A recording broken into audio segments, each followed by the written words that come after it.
wabarakatuh. Salam petir, jeder, jeder, jeder. Sahabat saya semuanya, para pionir Pi Network dimanapun Anda berada. Ya, pada kesempatan kali ini saya ingin memberikan sebuah kabar gembira ya, bahwa di beranda aplikasi Anda, penambangan Anda Pi Network sudah diberikan pengumuman, yaitu kurang lebih kesimpulannya adalah bahwa Open Mainnet akan segera datang, yaitu di tahun 2024. Oke, kita aplaus yuk, tepuk tangan ya, bahwa Open Mainnet akan berlangsung ya di 2024. Tanggalnya belum ditentukan ya, tanggalnya belum ditentukan. Akan tetapi untuk mencapai Open Mainnet ya, Core Team memberikan 3 syarat, 3 kondisi ya, 3 kondisi supaya Open Mainnet bisa berjalan, dilangsungkan atau diluncurkan di tahun 2024 ya. Kurang lebih 3 kondisi itu seperti apa? Mari kita coba baca ya. Sudah diterjemahkan dalam bahasa Indonesia. Oke. Ikuti terus ya, jangan di skip ya, biar nanti nggak gagal paham. Oke. Kami dengan bangga mengumumkan, ya kami ini maksudnya Core Team ya. Kami dengan bangga mengumumkan bahwa kami bermaksud untuk memasuki periode jaringan terbuka Mainnet pada tahun 2024. Ya, jika 3 kondisi berikut terpenuhi, ya tidak ada tanggal tertentu yang ditetapkan. Ketiga kondisi penting ini tergantung pada upaya kolektif pionir, pengembang, komunitas, dan tim inti, selain juga faktor eksternal yang tidak dapat dikendalikan ya. Jadi 3 kondisi itu tergantung dari beberapa elemen tadi, termasuk kita sebagai pionir. Nah, oke.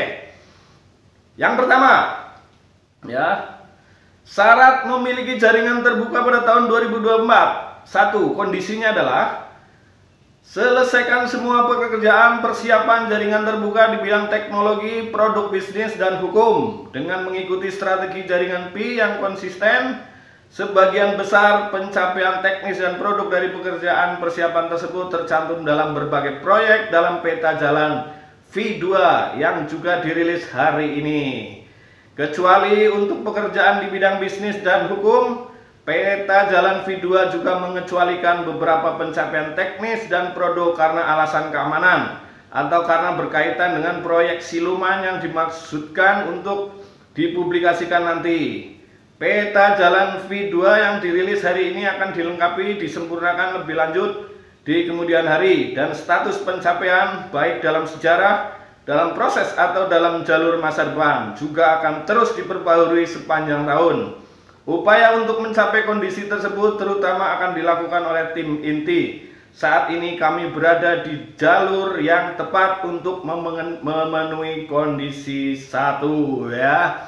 Jadi kurang lebih syarat yang pertama sekarang sudah hampir memenuhi. Ya, di sini ditulis ya, saat ini kami berada di jalur yang tepat untuk memenuhi kondisi 1. Jadi progresnya untuk kondisi 1 yaitu sudah sesuai dengan on the track, udah berjalan ya.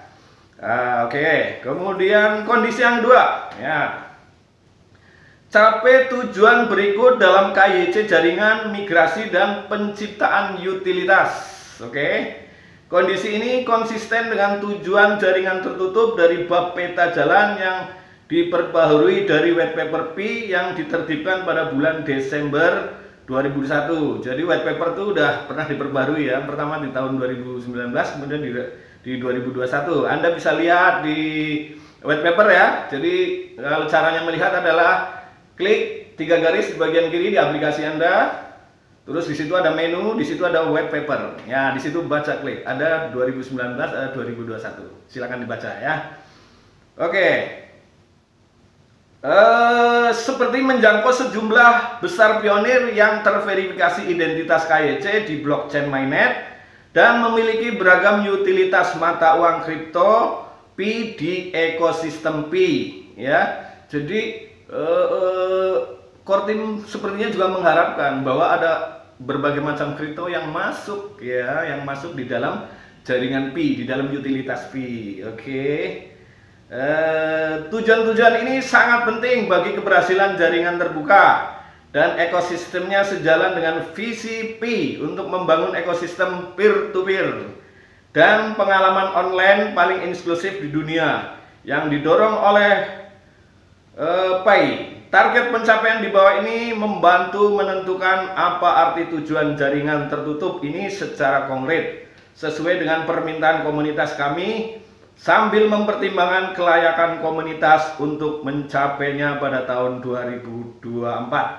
Sasaran khusus untuk memenuhi kondisi jaringan terbuka ini adalah sebagai berikut, ya. Jadi untuk kondisi kedua, ya, yang pertama adalah KYC dan migrasi. Ya, jadi KYC dan migrasi. Kemudian 15 juta pionir telah lulus KYC, termasuk KYC penuh dan tentatif, ya. Berarti saat ini belum, ya, nanti jumlahnya berapa kita lihat. Kemudian 10 juta pionir telah bermigrasi ke mainnet, ya, kegunaan, ya, gunaannya nih. Kemudian 100 aplikasi Pi nyata, ya. Kemudian 1 ada di mainnet atau siap untuk mainnet, ya. 2 memenuhi kebijakan platform Pi, ya. 3 memenuhi kebutuhan Sorry. 3 memenuhi kebutuhan sebenarnya dan memberikan manfaat bagi ekosistem Pi. Dan 4 merupakan aplikasi yang berbeda. Aplikasi yaitu bukan sekedar tiruan, aplikasi demo atau aplikasi Pi lainnya yang tidak dimodifikasi. Oke, ini barangkali bisa saya jelaskan bahwa untuk mencapai kondisi kedua, ya, untuk mencapai kondisi kedua itu salah satunya syarat adalah ada 100 aplikasi Pi yang nyata, ya, yang nyata ada di mainnet atau siap untuk mainnet, ya. Dan kita sudah banyak, ya, ada GDH, ada Pistop dan lain-lain, dari luar negeri juga banyak. Nah, ini harus ada 100 aplikasi yang nyata, dan yang dimaksud dengan aplikasi yang nyata itu, satu adalah siap untuk open mainnet, kedua memenuhi kebijakan platform Pi, yang ketiga memenuhi kebutuhan sebenarnya dan memberi manfaat bagi ekosistem Pi, ya. Jadi aplikasi itu benar-benar memberikan, menawarkan barang dan jasa kebutuhan para pionir yang sebenarnya, ya. Jadi bukan apa namanya omong kosong doang. Misalnya ada memasang banyaklah barang, ya, ada emas, ada mobil dan sebagainya. Itu bukan hanya sekedar promosi, tapi memang benar-benar nyata, ya, benar-benar nyata itu benar-benar nyata untuk kebutuhan para pionir, ya. Kemudian 4 merupakan aplikasi yang berbeda, ya, aplikasi yaitu bukan sekedar tiruan, aplikasi demo atau aplikasi Pi lainnya yang dimodifikasi. Artinya dari 100 aplikasi itu memiliki perbedaan-perbedaan. Misalnya satu, katakanlah kita bicara soal 9 bahan pokok, berarti ada aplikasi penjual beras, aplikasi penjual minyak, gitu, ya. Jadi masing-masing aplikasi itu memiliki barang dan jasa yang berbeda sehingga memenuhi semua unsur kebutuhan para pionir. Enak nih memang pionir, ya, dimanjakan oleh Kartim. Oke. Itu tadi harus ada 100 aplikasi, ya, yang memiliki kriteria-kriteria seperti itu. Nah, sebagai referensi saat ini sudah ada berapa sih, ya? Sudah ada berapa aplikasi, ya? Sebagai referensi, data terkini mengenai variabel di atas adalah 8 juta pionir yang telah KYC, termasuk yang telah melakukan KYC secara penuh dan tentatif. 8 juta, padahal syarat untuk open mainnet adalah 15 juta. Jadi masih menunggu 7 juta lagi yang KYC, ya. Kemudian 39 juta yang bermigrasi dan sekitar 39 juta yang bermigrasi. Padahal di sini diharapkan adalah 10 juta pionir. Ya, masih banyak yang belum bermigrasi. Ya, jadi sabar, open mainnet-nya menunggu teman-teman kita yang belum migrasi untuk bermigrasi. Masih ada berapa nih, ya? Persyaratan open mainnet itu 39 juta. Sementara persyaratannya adalah 10 juta pionir telah bermigrasi ke mainnet. Sementara data yang ada hari ini adalah baru 39 juta bermigrasi. Dan sekitar 40 aplikasi Pi nyata yang pada awalnya kami anggap memenuhi standar di atas, meskipun masih banyak lagi, apalagi aplikasi Pi di testnet atau memenuhi sebagian standar di atas dapat ditingkatkan agar memenuhi syarat sepanjang tahun. Ya, tadi syaratnya adalah 100 aplikasi dan sekarang baru 40 aplikasi yang dianggap nyata ya. Itu pada awalnya, kemudian kita nggak tahu dalam perkembangannya ya. Oke. Kondisi ini terutama didorong oleh upaya desentralisasi masyarakat dengan dukungan tim inti. Meskipun tim inti akan terus memberikan dukungan teknis dan produk untuk mencapai tujuan KYC dan migrasi, masyarakat harus memobilisasi ya, dirinya melalui upaya desentralisasi agar lebih banyak pionir bergabung, terlibat kembali, mengajukan permohonan, memvalidasi dan lolos dalam proses KYC, dan lengkapi daftar periksa mainnet mereka untuk bermigrasi. Sasaran utilitas bergantung pada pengembang komunitas untuk membangun dan meluncurkan aplikasi Pi, mengikuti kebijakan Pi dengan dukungan teknis, produk desain, program, dan bimbingan dari tim inti. Oke teman-teman ya, nah itulah kondisi yang kedua ya. Kondisi kedua tadi berhubungan dengan kesiapan jumlah yang KTC, kemudian yang migrasi, kemudian adanya 100 aplikasi yang siap memberikan, menawarkan barang dan jasa secara nyata untuk para pionir ya. Kemudian kondisi yang ketiga ya, tidak adanya lingkungan eksternal yang tidak menguntungkan yang akan menghambat keberhasilan jaringan terbuka ya. Singkatnya, peristiwa dunia mempengaruhi mata uang dan Pi pun demikian. Meskipun kami tidak mengontrol apa yang terjadi di dunia, kami mengontrol peluncuran kami dan tidak akan membahayakan kerja keras dan dedikasi komunitas dengan perpindahan yang sembrono ke open mainnet.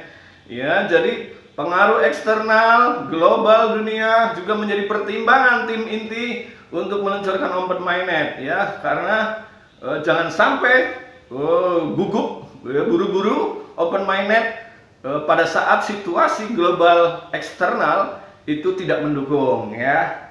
Pemilihan waktu open mainnet perlu mempertimbangkan faktor-faktor global yang berada di luar kendali tim inti atau komunitas pionir. Faktor-faktor ini mencakup krisis makroekonomi, perkembangan hukum atau peraturan yang tidak menguntungkan, ketidakpastian industri, pandemi perang, dan sejumlah faktor eksternal yang tidak dapat diprediksi, tidak dapat dikendalikan, dan atau tidak terduga yang tidak mendukung peluncuran open network.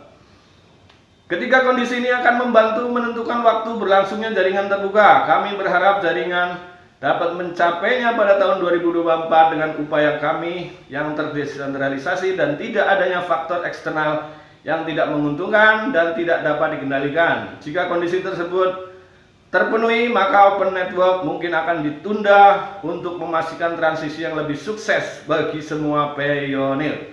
Secara keseluruhan, keputusan mengenai peluncuran open mainnet dan waktunya akan dibuat agar dapat memberikan manfaat terbaik bagi VCP, komunitas dan jaringan. Kami tahu bahwa pengumuman ini akan disambut dengan kegembiraan dan kegembiraan dalam komunitas Pi, dan kami berharap setiap pionir mengambil tindakan sendiri untuk membantu mencapai tujuan di atas. Oke teman-teman semuanya, itu adalah berita hari ini yang sangat menggembirakan. Akan tetapi saya katakan bahwa kita masih butuh kerja keras ya. Sesuai tadi ya, bahwa kita tugas pionir adalah untuk memobilisasi. Memobilisasi artinya masih ada kesempatan teman kita, saudara-saudara kita ya, untuk mengajak, untuk diajak masuk ke dalam jaringan Pi ya, artinya daftar ya, kemudian lolos KYC. Karena apa? Salah satu syarat untuk open mainnet adalah 15 juta pionir harus sudah KYC, baik secara penuh maupun tentatif ya. Kemudian 10 juta Pioneer sudah bermigrasi. Ya, kemudian ada 100 aplikasi yang secara berbeda menyediakan barang dan jasa kebutuhan kita. Oke, teman-teman, dan pastinya ini adalah sebuah perjuangan buat kita bersama ya. Makanya di video saya yang sebelum ini yang berjudul nilai pi 314159 apakah masuk akal? Yes, jawabannya adalah tergantung pada perjuangan diri kita sesama pionir ya. Tentunya dengan kita menciptakan secara masif, secara nyata ya. Contohnya ginilah ya. Di white paper itu tertulis bahwa open mainnet akan dibuka ketika close mainnet itu kondisinya sudah mapan. Sudah mapan itu seperti apa ya? Misalnya nih ya, saya adalah seorang penjahit. Nah, kebetulan saya adalah seorang penjahit ya. Jadi ketika Anda datang ke tempat saya mau jahitin baju nih Mas, saya jahitin baju, bayarnya boleh pakai Pi apa boleh? Saya terima pakai Pi ya. Saya terima pakai Pi. Kenapa saya terima pakai Pi? Karena saya bayar ke karyawan saya untuk beli benangnya, untuk beli kainnya ya, untuk bayar listriknya, itu semuanya sudah pakai Pi ya. Jadi saya bisa terima Anda bayaran pakai Pi. Kemudian karyawan juga mau dibayar pakai Pi, dan karyawan kemudian anggota-anggota nih ketika terima Pi dia juga bisa belanja, beli beras pakai Pi, terus mungkin bayar Gojek pakai Pi ya, mungkin nonton bioskop pakai Pi. Itu adalah sebuah kondisi yang mapan, kondisi di mana semuanya pakai Pi. Makanya apakah di Indonesia ini akan terjadi? Ya, tentunya salah satu pertimbangan tadi, pertimbangan hukum, bahwa bisa saja di suatu negara ditolak. Misalnya kayak di Indonesia nih, regulasinya adalah bahwa rupiah adalah mata uang yang resmi sebagai alat pembayaran di seluruh kawasan negara kesatuan Republik Indonesia. Nah, bagaimana mekanismenya nanti setelah Pi ada? Nah, ini nanti perlu adanya nego-nego ya, nego-nego antara pihak pengembang mungkin dengan government Indonesia ya. Oleh sebab itu teman-teman, sekali lagi, oh ya, saya mohon maaf untuk para teman-teman yang mungkin agak sedikit kurang berkenan dengan video saya yang sebelumnya, saya mohon maaf. Akan tetapi marilah kita berpikir sehat bahwa itu adalah edukasi ya. Sekali lagi kita jangan berpikir terlalu halu dan sebagainya, karena perjuangan kita masih panjang. Perjuangan kita masih panjang di berita gembira ini, tapi masih menuntut sebuah perjuangan yang masih panjang. Terutama adalah bagaimana kontribusi kita sebagai pionir untuk menjadikan Pi ini benar-benar menjadi sesuatu yang berguna buat sekeliling kita ya. Sekeliling kita, tadi saya sudah ceritakan bahwa segala aspek barang dan jasa bisa diterima dengan menggunakan Pi. Maka di situ disebutkan di white paper bahwa close mainnet-nya sudah mapan sehingga akan siap open mainnet. Nah, tentunya untuk menuju kesiapan itu ya, kita tanyakan pada diri kita masing-masing, apakah kita sudah melakukan itu ataukah sekitar kita sudah menerima Pi ya? Ya, jawabannya ada pada diri Anda masing-masing. Oke, terima kasih teman-teman semuanya, para pionir, tetap semangat pastinya. Mudah-mudahan apa yang ditargetkan oleh core team Open Mainnet, Open Network di tahun 2024 akan benar-benar tercapai. Sekali lagi, masih butuh perjuangan kita bersama, para pionir. Terima kasih atas perhatian Anda. Mohon maaf bila ada kata-kata yang kurang berkenan. Saya akhiri. Wassalamualaikum warahmatullahi wabarakatuh.